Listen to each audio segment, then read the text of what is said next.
सुनील यादव यांनी ज्या टीका केल्या तर त्यांनी आपली राजकीय उंची तपासली पाहिजे. दुसऱ्यांची शारीरिक उंची तपासण्यापेक्षा स्वतःची राजकीय उंची तपासली तर फार बरं होईल.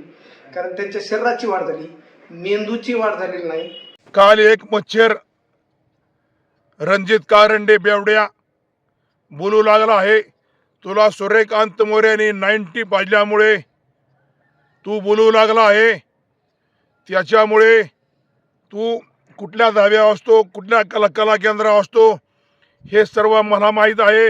आणि जर तू म्हणा सूर्यकांत मोरे अजून कोणी असले तर राम शिंदे साहेबांवर बोललेलं मला अजिबात जमणार नाही.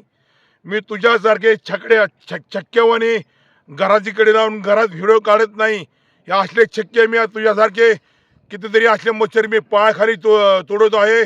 सुनील यादव ज्यांनी जी टीका केलेली आहे, ज्यांनी जे स्वतः काचेच्या घरात राहतात त्यांनी दुसऱ्याच्या घरावर दगड मारण्याचा काहीच अधिकार नसतो. सुनील यादव यांनी ज्या टीका केल्या तर त्यांनी आपली राजकीय उंची तपासली पाहिजे. दुसऱ्यांची शारीरिक उंची तपासण्यापेक्षा स्वतःची राजकीय उंची तपासली तर फार बरं होईल. कारण त्यांच्या शरीराची वाढ झाली, मेंदूची वाढ झालेली नाही. ह्या गोष्टीवरून हे लक्षात आलेलं आहे. आणि हे जे यादव म्हणून जे महाशय आहेत ते कुठल्या तरी आघाडीचे, शेतकरी आघाडीचे काहीतरी अध्यक्ष आहेत. हे महाशय 10 दिवस कुठं होते? हे कर्जतचे आहेत ना. जामखेड नगरपालिकेत ह्यांची किती मतं, ह्यांचा किती इफेक्ट आहे, इथं प्रभाव आहे. मी तुझ्यासारखा बेवड्या नाही. सर्व लिहून तू सरळ लिहून वाचतो. तुझा काल व्हिडिओ बघितला, तू लिहून वाचतो. मला म्हणतो तुझ्या डोक्यात मेंदू नाही. अरे बांडगोळा, तुझ्या डोक्यात मेंदू नाही, तू लिहून वाचतो म्हणजे तुझ्या डोक्यात मेंदू आहे का? तुझ्या गुडघ्यात नाही पण तुझ्या खाली पार गोठ्यात मेंदू असणार रे. लिहून वाचतोय कोण? मी असं जाहीर व्हिडिओ काढतो, शेतकऱ्याचा बांधव रस्ते व्हिडिओ काढतो. तुझ्यासारखा मच्छर छक्क्यासारखं मी घरात व्हिडिओ काढत नाही. असं म्हणजे तुला जाहीर आव्हान आहे. जर तू पुन्हा राम शिंदे साहेबांवर माझ्यावर काय बोलला तर तुझ्यावर जहरी टीका केली जाईल, तुला सांगतो. महाशय जामखेड मधल्या कुठल्या हॉटेल होते, ते काय करत होते त्या हॉटेल? आणि समजा उद्या ज्या भाषेत किंवा ज्या स्तरावर सूर्यकांत नाना मोरे इतक्या माणसावर किंवा इतक्या मोठ्या व्यवस्थित करणार माणूस, या माणसावर तुम्ही ज्यावेळेस बोलता त्यावेळेस आपण आपली थोडंसं तुमच्या चौकात तुमची अवकात चेक केली पाहिजे ना. आणि तुम्ही करताना काय करता? आणि तुम्ही नको ते शब्द हे करता. उद्या जर 400 भारतीय दंडविधान 499/500 खाली जर आबरू नुकसानीचा दावा दिला तर महाशय आपली परिस्थिती काय होईल? हां, आता उद्या समजा ते सूर्यकांताला करतील नाही करतील तो त्यांचा भाग आहे. ते शक्यतो काय आता ते त्यांच्या लेवलचे नसते, दखलपात्र नसल्यामुळे ते थांबले असावेत. हेच जर महाशय दखलपात्र असते त्यांनी आतापर्यंत आबरू नुकसानीचा दावा केला असता त्यांच्यावर.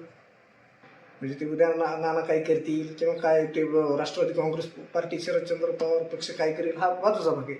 पण ते त्यांना जर उद्या वाटलं की यांनाही करायचं तर गांभीर्याने जर यांनी दखल घेतली तर सनदशीर मार्गाने दखल घेईन. त्यावेळेस त्यांना कळेल की आपल्या मागं कोण उभारतं. हे लक्षात येईल त्यांना की असे परिणाम काय होऊ शकते. तू काय करतो मला सगळं माहिती आहे. तुला उगाच सूर्यकांत मोरेने एक क्वार्टर पाहिजे लागला बडा करायला, हे योग्य नाही.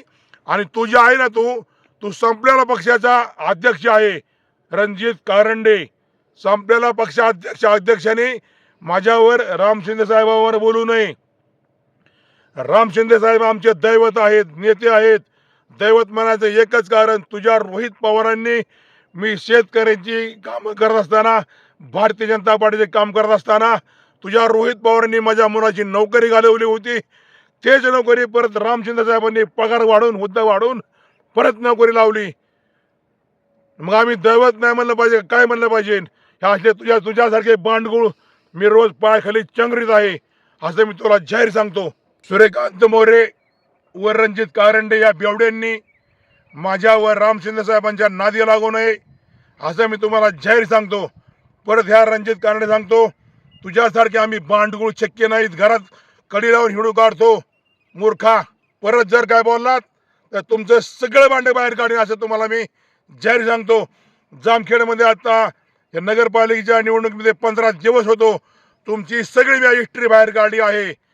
रणजित कारंडे, अरे बांडगुळा, मी आमदार खासदारावर बोलतो, तुमच्या रोहित पवारांवर सुद्धा बोलतो. मी तुझ्यासारखे छकड्यासारखे घरात व्हिडिओ काढत नाही, असं मी रस्त्यावर व्हिडिओ काढतो. तू घरात छकड्या घरात बसून व्हिडिओ काढतो. हे असं आपल्याकडे चलत नाही. रस्ता हवे रोड आहे, असं बाहेर येऊन जरा बोल मूर्खा बांडगुळा. असं तुम्हाला जाहीर सांगतो. सत्यमेव जयते. रामकृष्ण हरी. जय भीम. जय मल्हार. जय जिजाऊ. जय शिवाजी महाराज. बागल सर्व्हिसेस सुरक्षितेची खरी साथ. आरोग्य विमा, वाहन विमा, टर्म इन्शुरन्स, जीवन विमा, म्युच्युअल फंड गुंतवणूक, सर्व कंपन्यांची विमा व क्लेम सुविधा. आमचा पत्ता shop number 26 metro complex Kuldan road Karjat. संपर्क क्रमांक 9011400903. एक वेळ अवश्य भेट द्या. बागल सर्व्हिसेस तुमच्या आर्थिक सुरक्षितेचा विश्वासू साथीदार.